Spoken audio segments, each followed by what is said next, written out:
আসসালামু আলাইকুম বন্ধুরা, আমি নূরজাহান ব্লগ থেকে আপনাদেরকে জানাই আবার আন্তরিক ভালোবাসা ও অভিনন্দন। আজকে বন্ধুরা খুবই মজার একটা রান্না করব, রুই মাছ আলু দিয়ে একটা ঝোল তরকারি করবো বন্ধুরা। আশা করি সম্পূর্ণ ভিডিও দেখবেন। এখানে আছে বন্ধুরা দেশি সাজনা, মানে নিজের হাতে গ্রামের বাড়ির সাজিনা বন্ধুরা। এই সাজিনাটা একদম তরতাজা টাটকা বন্ধুরা। এখানে আছে করলা, আছে ভেন্ডি, করলা ভাজি করবো, ভেন্ডিও ভাজি করব। প্রথমে আমি সাজিনাটা সুন্দর করে কেটে নিব। আর বন্ধুরা, সাজিনা তো আমাদের কম বেশি সবারই খুব পছন্দের একটি খাবার, সবাই পছন্দ করে সাজিনা খেতে। সাজিনা ডাউল দিয়ে রান্না করলে খুবই ভালো লাগে। আমার খুবই পছন্দের খাবার সাজিনা, আমার খেতে খুবই ভালো লাগে বন্ধুরা। সাজিনাটা আমি সুন্দর করে কেটে কুটে পরিষ্কার করে নিয়ে ধুয়ে নিব। এখন আমার সাজিনা কাটাটা হয়ে গেছে বন্ধুরা, আমি রান্না করব। দিয়ে দেবো আমি তেল, দিয়ে দেবো পেঁয়াজ কুচি, দিয়ে সুন্দর করে নেড়ে চেড়ে নেব। যে পর্যন্ত বাদামি কালার না আসে পর্যন্ত নেড়ে চেড়ে নেবো। যে আমার পেঁয়াজ ভাজাটা হয়ে গেছে। এখন বন্ধুরা আমি দিয়ে দিব জিরা বাটা, দিয়ে দেবো পেঁয়াজ বাটা, দিয়ে দেবো আদা বাটা, দিয়ে হালকা করে একটু নেড়ে চেড়ে নেবো যেন পেঁয়াজের কাঁচা গন্ধটা চলে যায়।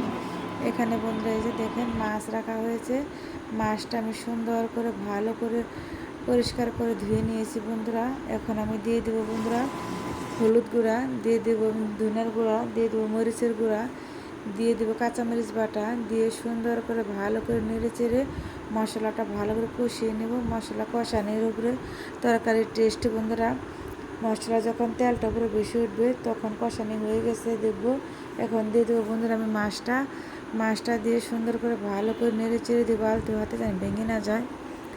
মাছটা সুন্দর করে কষিয়ে নেব, মশলা যেন সব মশলা যেন মাছের গায়ে ঢুকে। সুন্দর করে আমি ঢাকনাটা ঢেকে রেখে দেবো বন্ধুরা 5 মিনিটের জন্য, মাছটা কষানো হওয়ার জন্য। এই যে বন্ধুরা আমার মাছটা কষানো হয়েছে, গ্রেভিটা ঘন হয়ে গেছে দেখেন বন্ধুরা। ভিতর থেকে খুব সুন্দর একটা গ্রান বেরিয়েছে। মাছটা এখন নামিয়ে তুলে রেখে দিব। এখন বন্ধুরা আমি সাজিনাটা সুন্দর করে ভালো করে পানি দিয়ে পরিষ্কার করে ধুয়ে নেব। দেখেন কত সুন্দর চকচক করতেছে। এরকম সাজিনা খেতে বন্ধুরা তরকারি রান্না করলে খুবই টেস্ট লাগে। সাজিনাটা আমি দিয়ে দিব, ভালো করে নেড়ে চেড়ে কষিয়ে নেব সাজিনাটাকে প্রথমে বন্ধুরা। আমরা বাঙালি, আমাদের তো মাছে ভাতে বাঙালি, আমাদের মাছ না হলে চলে না। আমরা মাছ মাংস যতই খাই না কেন, মাছ না হলে চলেই না। এখন আমি ঝোলের জন্য পানি দিয়ে দেবো, সুন্দর করে ভালো করে নেড়ে চেড়ে দেবো যেন মশলা সাজিনার গায়ে ঢুকে, মানে মশলাটা যত ঢুকবে সাজিনা খেতে বেশি টেস্ট হবে। আর মাছ তো আমরা সবাই খুবই পছন্দ করি, মাছ না হলে আমাদের চলে না। যত যাই কিছুতে খাই না কেন, মাছের স্বাদ আলাদা। মাছ দিয়ে ভাত খাবার মাঝে একটা তৃপ্তি আছে, যত যাই কিছুতে খাই না কেন। মাংসের মধ্যে তো তৃপ্তি নাই। মাংস ভাত 2 দিন খাবেন একদম মানে অভক্তি হয়ে যাবে না। মাছ দিয়ে ভাত খেলে কোনো অভক্তি নাই।